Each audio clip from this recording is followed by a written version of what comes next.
Good afternoon, everybody. Apologies for the slight delay. Welcome everybody to the Vincent's 2024-25 federal budget wrap-up. I've got Brett Griffiths here with me today, and I'm Kim Reynolds, for those of you that don't know me. So just to give you some contact details for Brett and I. Sorry, I'm just getting my slides to work.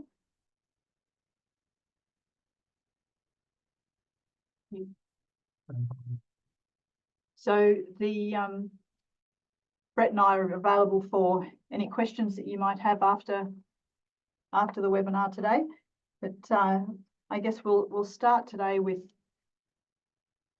before we begin, just acknowledging the traditional owners of the land that we meet on today. So which for us, for Brett and I, is the land of the Yagara and Turrbal people. And we'll pay our respects to the elders past and present. We want to also extend our respect to Aboriginal and Torres Strait Islander peoples that might be here with us today. I guess the other thing to remember when we're doing these presentations is that the information that we give today is general in nature. So we try to provide as much information as we can that can be applied across the audience of the webinar. But if you have any or become aware of any particular topics that we talk about today that might be relevant to your circumstances, then please reach out and obtain specific advice in relation to that.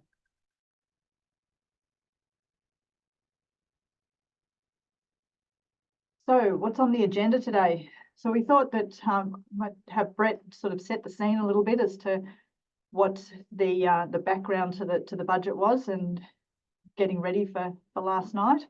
We'll look a little bit at the personal taxation announcements that were made, some business taxation measures, superannuation, although there wasn't a lot of super in the budget itself. There were some other things that were announced around the budget that are of interest. There was a little bit of discussion in the budget about tax administration measures.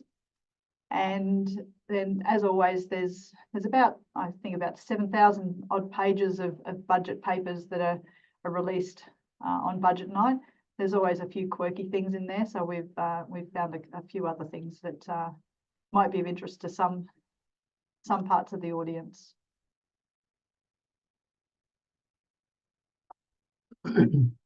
All right. So I was supposed to get underway. This is the anticipation that was in my household last night. Even the dog was looking forward to the budget. You can see that we've got the iPad going there with the minister or the treasurer's speech. Unfortunately, it wasn't really that exciting, Kim. No. As far as budgets go, there wasn't really that much in it. So despite the anticipation, this is sort of the three key grabs, if you like, with inside this budget. So everyone's obviously talking about inflation and the cost of living pressures. Mm-hmm. The Reserve Bank is watching that very closely because they're concerned that inflation may not be under control yet, and they still may have to play with interest rates to do that. Now, inside the budget, they're actually predicting inflation to drop below 4%, or 3.75 by the end of by 30 June, and to drop inside the Reserve Bank's band that they want inflation to sit at. Now, the interesting part around that is that there's a lot of economists that aren't so sure that will actually occur because of the nature of this budget and some of the mechanisms, I suppose, that they've used. I think the Reserve Bank governor might also be in that camp as well. Yes, yeah. Quite possibly. Now, the other, I suppose, interesting point is real GDP growth. So they're expecting that to sit at around 2%, which certainly isn't as high as some countries in the world, but the reality is that some growth is better than no growth. So, and as you can sort of see by that graph there, it's probably a little bit below where we've sat over the past 15 years is what they're predicting. But the reality is that it's still a growth. number. Yeah, and I think in context, you know, the last 3 years have probably been very different to any time in the last 15 years. So Yeah, very much so. So yes, there's been a bit going on. Yeah, COVID has a lot to answer for. That's right. Yes. Yes. And finally, I suppose everyone likes to talk about the debt. The government loves talking about when there's a surplus, particularly when they didn't anticipate one, which really just means they got the numbers wrong because of either greater revenue or less expenses. This year, they were expecting a deficit, but we have a surplus, and it's purely because we've got a trade of surplus, which means that what we export gave us more money than what we expected. Over the next 4 years, so the forward estimates, as it's called, they are predicting continued deficits. And I've put in there, I suppose, an overlay of what that will look like.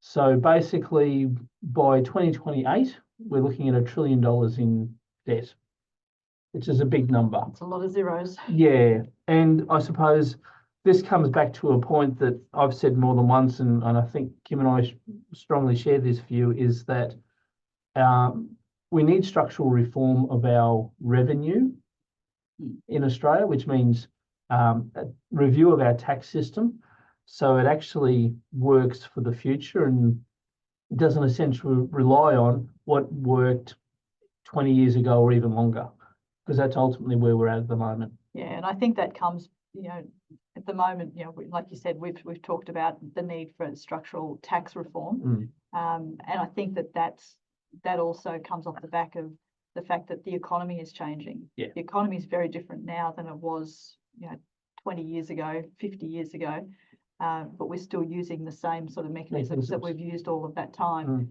and then we're transitioning into another new stage of what the economy is going to look like. So particularly from an Australian perspective, where we've been very reliant on mining revenue in the past, and it's one of the points that I'll talk about shortly. But yeah, so there are a lot of things that need to levers that need to be pulled and manipulated over the next few years to get us ready for whatever the future looks like. So, and you know, I think as we all know, even when you're managing your own household, that sometimes that you do need to spend a lot of money and you go into deficit to actually set yourself up for better in the future. So yeah, I think this hopefully is just a part of that. Yeah, that's right. And just like your own personal circumstances, not all debt is bad debt. And so long as it is actually used for productive means, then it's good debt. Yeah. And I suppose that's the question though, is if it's good or bad. Time will tell. That's right. Okay, personal taxation. There's something that I guess, you know, we've all got an individual interest in, a personal interest in. Although this wasn't necessarily announced last night in the budget, it was referred to in the budget. So as we've all heard in recent times, there have been some changes to the tax rates, the personal tax rates. So you can see there on the slide that there are the current 23-24 tax rates there, and the stage 3 24-25 tax rates. So those stage 3 rates were first announced by the previous government, and the thresholds were slightly different. The new government has, or the current government has tweaked those to essentially move the higher benefit of those changes into those lower middle income earner rates. So you can see that the 19% rate has been reduced down to 16%. The 32.5% rate, the thresholds has been moved to 30%. And that band has also been increased and widened from $45,000 to $135,000. The 37% rate stays pretty much the same, except it doesn't kick in till 135 and then tops out at 190,000. And the top marginal rate will kick in at, 45% will kick in now at $190,000. It was originally slated to kick in at 200,000. So that's come back a little bit. So there's been a lot of talk in the media recently about these tax cuts and saying that everybody will get something in these, and they're right. Everybody will get something. just some aren't getting as much as what they would have got under the first The announced, original the original Yeah. stage 3. Yeah. So so yeah, so from a Brett and I were talking this morning about governments handing out cash to taxpayers as part of budgets. We've not necessarily seen a lot of that this year, but this is definitely something that we will all see in our returns and in our pockets going forward. So also the Medicare levy low income thresholds have changed as part of the changing the rates. So you can see there for 23-24, there's been a slight increase in the income thresholds for the Medicare levy for low income earners. So it's something to also be aware of. One thing that has got a lot of press in the last little while, and particularly in the last 24 hours or 12 hours or so, is the Energy Bill Relief Fund. So talking about handouts, that the government is providing a $300 rebate for all Australian households on their 24-25 energy bills. So we will all get to have $300 knocked off our energy bills next year. And for those in Queensland, we also have another amount that's being knocked off our bill. So yeah, it'll be an interesting year to see what our energy costs look like, and then the bill shock that we'll get the following year when those rebates are no longer around. This rebate is not means tested, and there's been a lot of commentary at this stage. Yes, there's been a lot of noise this morning about it not being means tested, but at this point it's not. Yeah, so we'll all see the effect of that in the next 12 months. And it seems that it will actually be provided to the state governments to then be subsidised by the energy companies themselves. Yes, yeah, there's a funny mechanism that they've got to go through because of the way that the energy companies are regulated, I guess, yeah, by the states. And I guess that's why it's not means tested, because it's hard-ish to do. Yes, yeah, that's right. Yes. There's also a change in relation to paid parental leave. So for births and adoptions from the 1st of July 2025, additional payments will be made in relation to paid parental leave based on the superannuation guarantee, which at that point will be 12%. So a payment will be made to, a contribution will be made to the superannuation fund of the parent. Now, in addition to that, there'll be $10 million paid over 2 years to small business employers to help them administer this paid parental leave that's being, I guess, generally part of the workplace entitlements now, to help them adjust to how they record that and manage that process and administer it, basically. So the purpose really is to normalise paid parental leave as a workplace entitlement, the same as, you know, we've always thought of annual leave and long service leave and personal leave, etc. That paid parental leave will just be normalised in that sense. And having the contribution being made to superannuation also reduces the impact, the financial impact that it can have on parental leave, so that mothers particularly don't fall behind in their superannuation balances while they're taking that time off to bring up a new baby. Tertiary education, there are a lot of things talked about over the last few weeks and mentioned last night in relation to tertiary education. Probably the major one related to the reforming of the formula in relation to indexing the help debt. So they gave help some help. Help some help, that's right, yes. Thanks, Brett. So as for those of you that have got help debts or kids that have got help debts, you would have heard about 12 months ago where there was a lot of chatter about how the help debt had been indexed so high for the 23-24 year. And that was because of the way that the indexation rate for indexing help debts each year is being calculated. As a result of that, last year, the the indexation was 7.1%, and that was because we had that big spike in inflation last year. So the government is reforming the formula so that the indexation rate will now be the lower of the CPI and the wages price index. So, and that's going to be backdated to the 1st of July last year. So that means that the 7.1% increase that we saw on the 1st of June 2023 is going to be reduced to 3.2%. So that'll be a significant change for those that had the burden of that indexation for last year. And for this year, the 4.7% rate that was supposed to be introduced from the 1st of June 2024 will be reduced to 4%. So that just gives you an indication of how quickly these rates have changed just in the last 12 months, that the indexation was 7.1 in 1st of June 23 and now come down to 4.7. That's a big turnaround, which it's a hard thing to manage when things are fluctuating quite so quickly. Yeah. So, but that will be a great relief to those that have got HECS debts or help debts that are trying to pay them off. Unfortunately, that was about it for personal taxation last night. So most of which we already knew. Most of which we did already know. That's right. So the as far as business taxation was concerned, the instant asset write-off has been with us for a number of years now. It started off as $1,000. It's still actually coded into the legislation as $1,000, but the transitional provisions allow us to tweak that amount year on year. So at the moment, it's a $20,000 instant asset write-off, and that has now been extended as part of the budget, extended to the 30th of June 2025.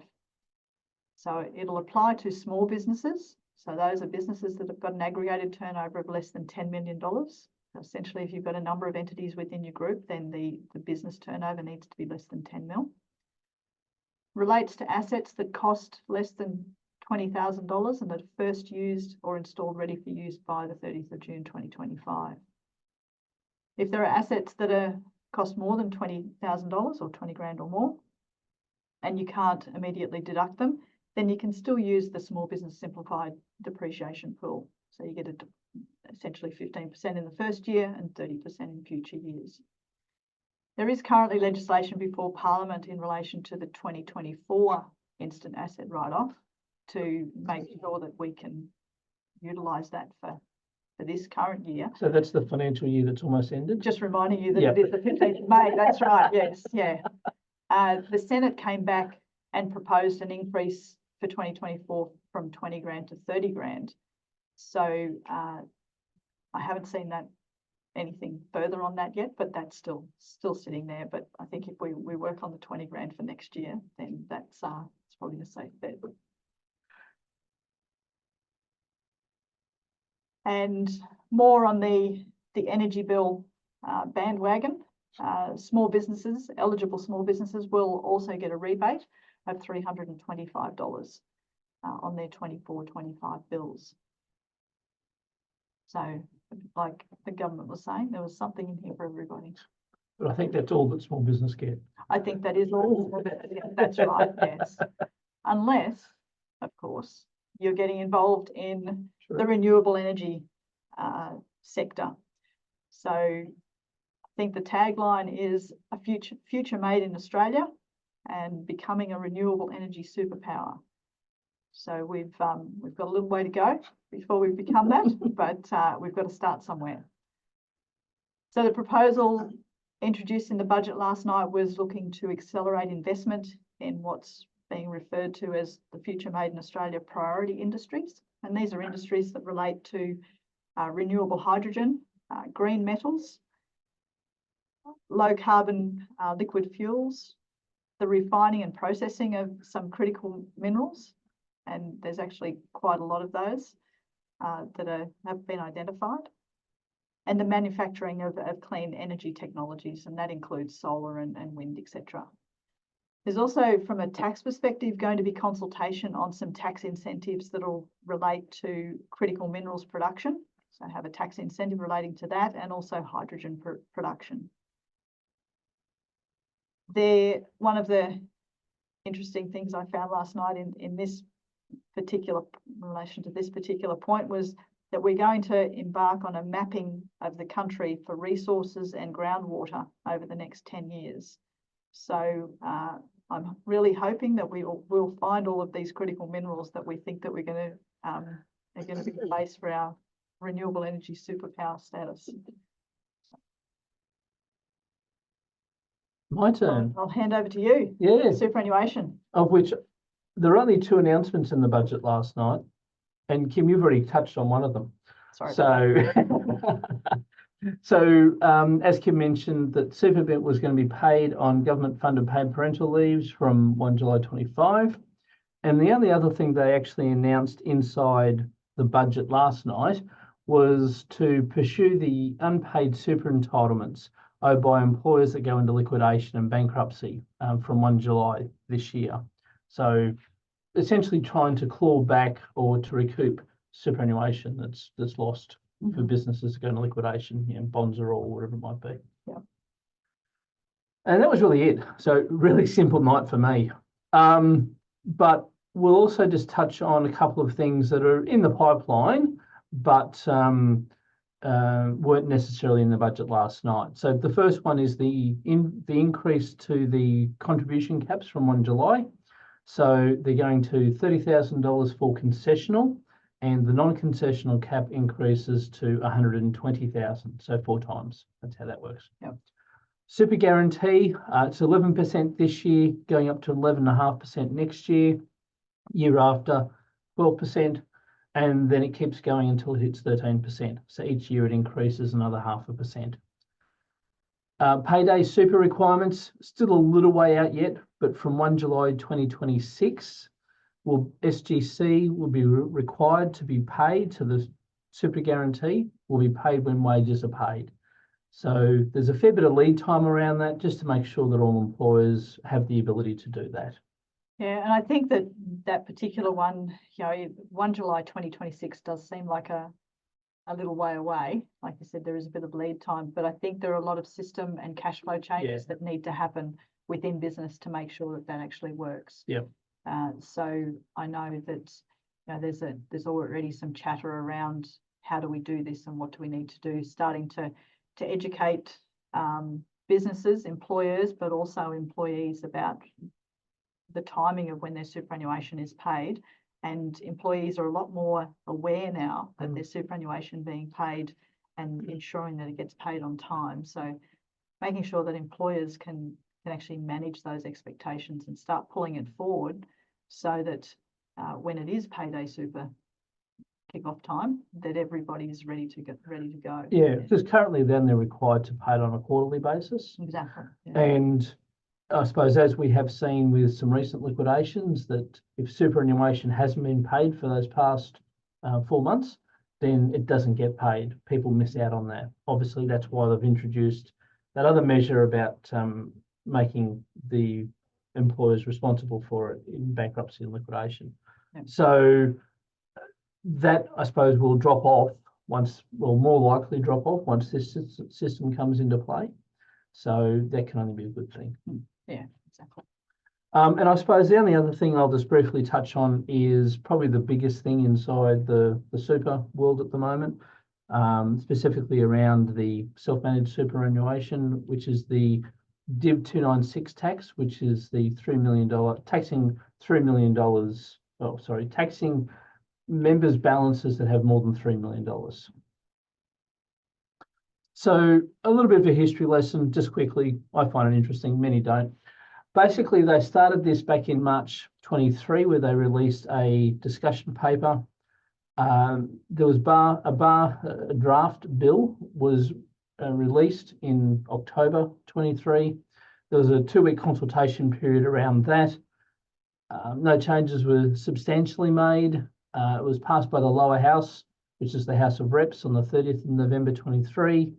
It was referred to a Senate committee pretty much straight away back last year. Originally, they were going to hand down a report in March this year. That was actually delayed to last Friday. That report has been handed down, and while the committee did actually recommend that it be passed with no changes. Ultimately, the makeup of that committee and the parties and everything meant that the Labor committee members, along with one independent, were able to achieve that recommendation. Interestingly, the LNP flatly refuses to support the bill, and the Australian Greens want the $3 million dropped to $2 million. And they also only want this bill being passed if borrowing is removed. So the ability for super funds to borrow. So if the LNP and the Greens sort of stick strong to that, then this won't pass. But horse trading always happens in politics, so who really knows? So it's not a done deal, I suppose, but it's a step closer. Yeah, and I think it's one of those things that in the people that are impacted by it just need to keep an eye on it, because there'll be a fair bit of lead time between when it was announced and when it actually starts, and when you start calling people and saying this is happening. So I guess us clients getting ready for what it's going to mean potentially, because if it doesn't come into law in the shape that it's in at the moment, then it's probably only upside. Yeah. So, and I suppose that which really emphasises the stance that we've been taking, Kim, which is just wait and hold, because we don't really know if this is going to be passed, and it's not due to commence until 1 July 25. So there is only 12 months away. Well, it is, but they actually wanted it passed by 30 June this year, so that may be a challenge. Yeah. And just loosely, how it roughly works is that if you have a member balance which is greater than $3 million, then tax is paid on a proportion that is over that $3 million of your total super balance. So if you have $4 million, it's $1 million above the 3, so therefore you pay tax on that $1 million. And then next year it sort of keeps on incrementing based off your prior year balance.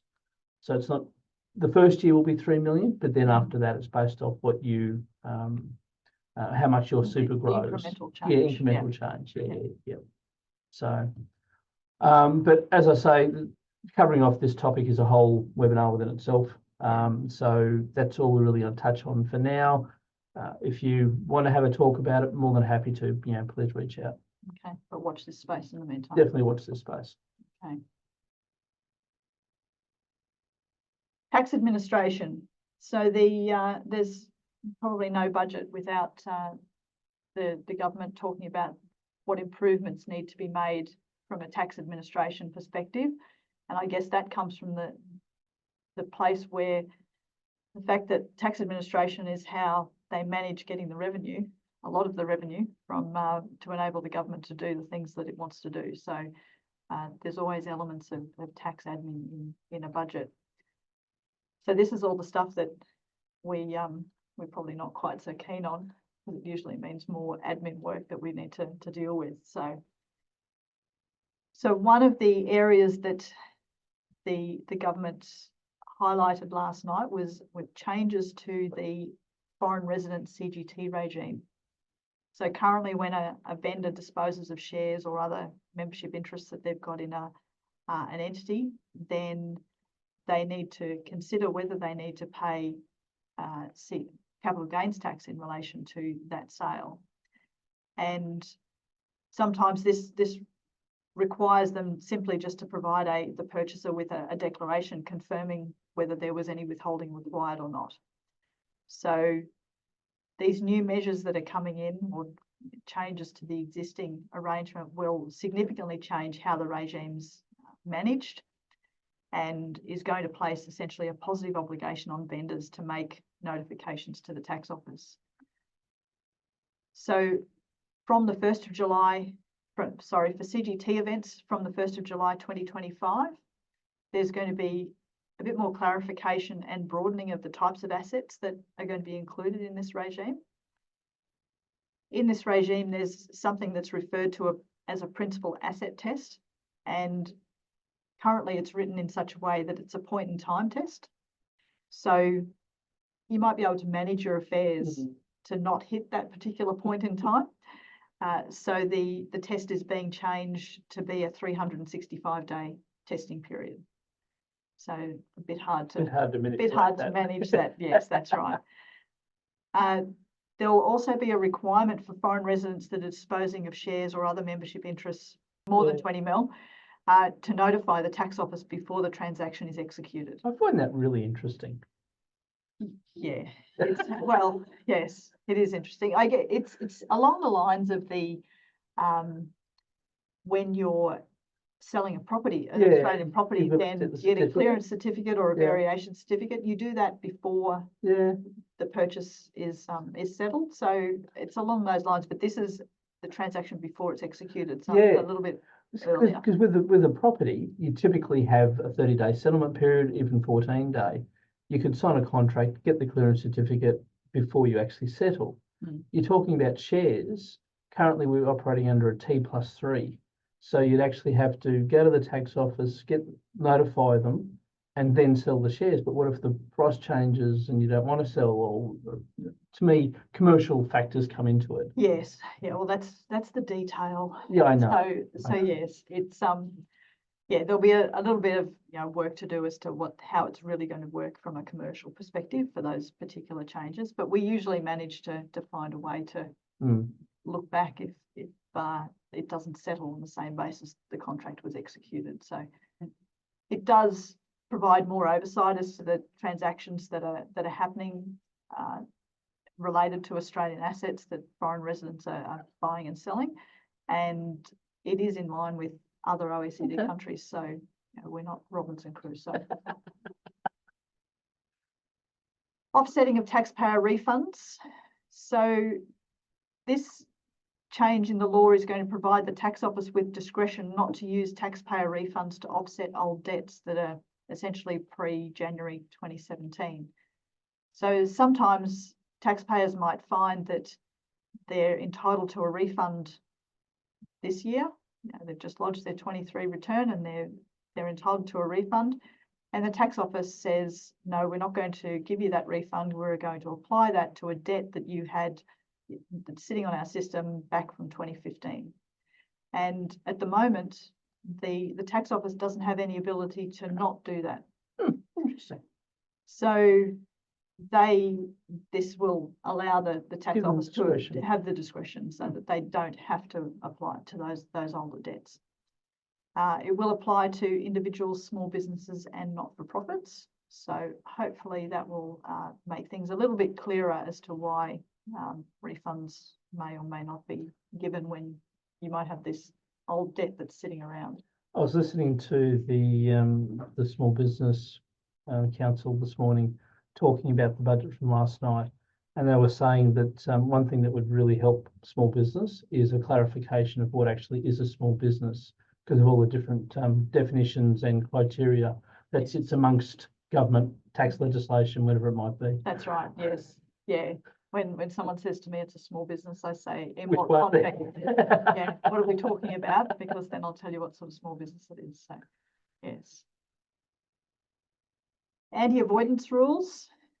There will be, last year there were some changes announced to the anti-avoidance rules, basically to expand the scope of those provisions to apply for particular types of schemes. And you can see there ones that it reduced the tax paid in Australia by accessing lower withholding on income paid to foreign residents, or situations where we were able to achieve an Australian income tax benefit, but the dominant purpose test may not have been satisfied because it was to reduce the foreign income tax liability. So the start date for those changes has been deferred, and that start date will essentially be when royal assent is given to the law, which I think makes sense. Personal income tax compliance program. This is an ongoing program that the tax office has. The current program is going to be extended for another year from 1 July 2027, with a focus on overclaiming of deductions, incorrect income reporting, and emerging tax risks. One of the emerging tax risks that I think that has been identified is the the transition from longer term rentals to Airbnb style short-term rentals and how those impact on the revenue collection, but also on the future tax position of the particular properties that might be being used for short-term rental and the like. So, you know, it has CGT implications and all sorts of things. So the tax office does release essentially a hit list every year as to what it's going to be looking at each year. Rental properties and rental deductions are definitely on the list this year, and generally overclaiming work-related deductions and deductions generally are definitely on the list. So that particular compliance program hasn't gone away and will continue to. I think this slide will just be here forever, basically. Right. Yeah. Sort of their job, isn't it? It is, yeah, it's part of their job. That's right. Yeah, their job is to protect collect the revenue and protect the revenue. So yeah. That's it. The ATO also is embarking on a counter fraud strategy. So looking at enhancing their capabilities to detect and prevent and mitigate fraud against the tax and the super systems. And I think we've all seen in the last few years an increase in the number of alerts, I guess, that we've had to scams that have been around, and also just more awareness of fraud that's being done on the tax and super systems. So it's probably, again, part of their job is to protect the revenue and make sure that people are not taking the mickey. So but also, I suppose, specifically for self-managed super, it helps protect the actual underlying investments too. Exactly right. So. Yes. Yeah. So part of that counter fraud strategy is to extend the time from 14 to 30 days that the ATO has to notify a taxpayer if it intends to retain a business activity statement refund for investigation. And this really just aligns with the timeframe that's allowed for non-BAS related refunds that exist. This was really triggered by a large-scale GST fraud that occurred over the last a couple of years ago, I think it was, that was promoted on social media, where people were registering for GST and claiming GST credits, and there was, yeah, it was a loan. Yeah, there was a lot of money that was taken as part of that fraud. So this is really just part of the answer to that, to shut those things down. Other ATO compliance programs, shadow economy compliance program is extended for another 2 years from 1 July 2026. Essentially, as it always has done, targeting non-compliant businesses. And the tax avoidance task force also extended for another 2 years, which will focus on multinationals, large public and private businesses, and also high net wealth individuals. So I think we'll see, we've seen over the last 12 months an increase in the level of review activity being undertaken by the tax office and audit activity when it's escalated from a review. So I don't think that's going to go away anytime soon. And I know that, in some of the business and high net wealth individual spaces, that there are ongoing reviews. So your taxpayer or client might be reviewed 1 year and then have a further review in the 2 years later, just checking in to see that how things are progressing and whether the things that were spoken about previously have actually been enacted in action. So yeah, I think it'll just be an ongoing part of the process. So as an aside, as I mentioned, there's always some other things that come into the budget that you not necessarily relevant for everybody, but they're relevant for somebody.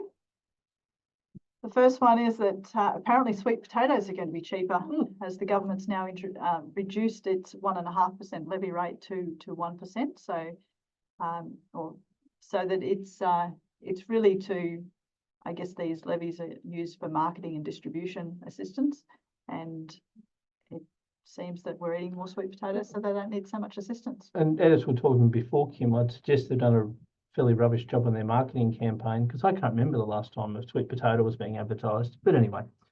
Yes. The next one was that there are income tax exemptions to be provided for income made from the 2027 Men's Rugby World Cup and the 2029 Women's Rugby World Cup. There are a number of things I could say in relation Wake to up that. aspersions on the likelihood of income being raised. Maybe, yes. So hopefully it's a better campaign for 2027 than it was last year. That's all I can say. There's going to be $1.5 million provided over 2 years for accurate and clear labelling of plant-based protein products.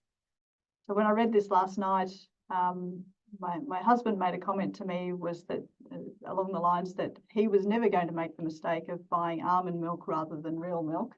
So he didn't see that there was a need for more accurate and clear labelling. It was pretty clear, but apparently there's a need for that over the next couple of years. Well, I suppose plant-based protein products are becoming more and more prevalent. So they are, yes. Yeah.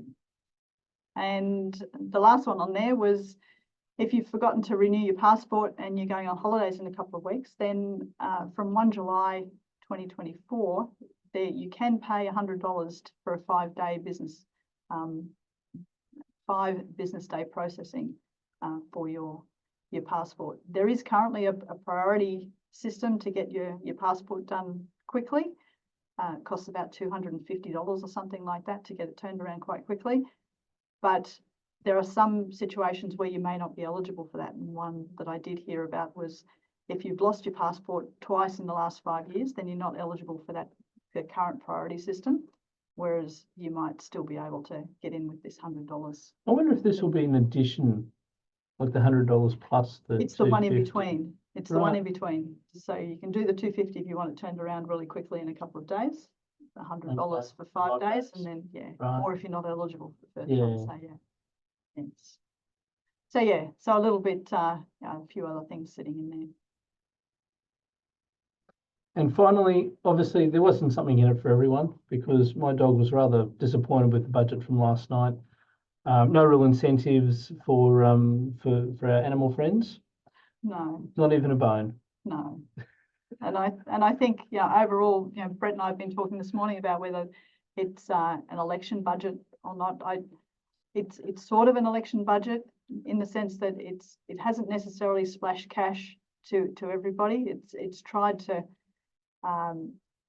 it's spent a lot of money, but in areas that we hope will be for the future and improve production and productivity down the track.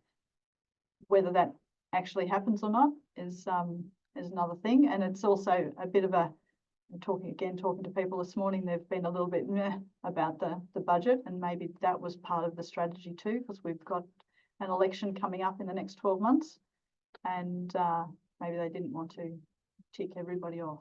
Yeah, and look, I think that some of the normal pre-election type budget was taken away from Labor this year because of the stage 3 tax cuts.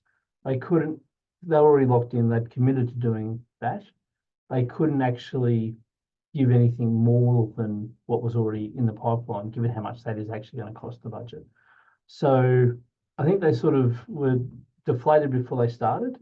So they've tried to do some productivity gains. So the Future Made in Australia thing.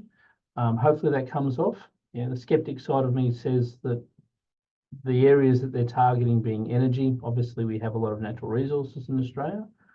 The 2 states... we're going to find some more. And we're going to find some more. That's we're going to go mapping. And the 2 states that have elections coming up in the near future are more energy resource heavy. Thank you. So it will be interesting to sort of see where this leads us over the next, because when is it, May next year, I think it is? It's going to be by May next year. So presumably it'll be before the budget gets handed down, that we'll go to the elections federally. So I'm sure there'll be, from both sides, some cash being splashed around to try and get re-elected. Yes, no, I think you're right. So, so not something for everybody, but there was a little bit in there. For most. For most, that's right. Yes. All right. Well, Thank you very much, Brett. Thanks, Another Kim. year. Yep, another year done, 14 done. That's right, yes. Thanks everybody for sticking with us today. And I know there wasn't a lot of exciting stuff in there, but yeah, thank you all for attending. And if you've got any questions after the budget, then after the webinar, then please feel free to reach out. Thanks very much. Thank you. Bye-bye. See you later. Bye-bye.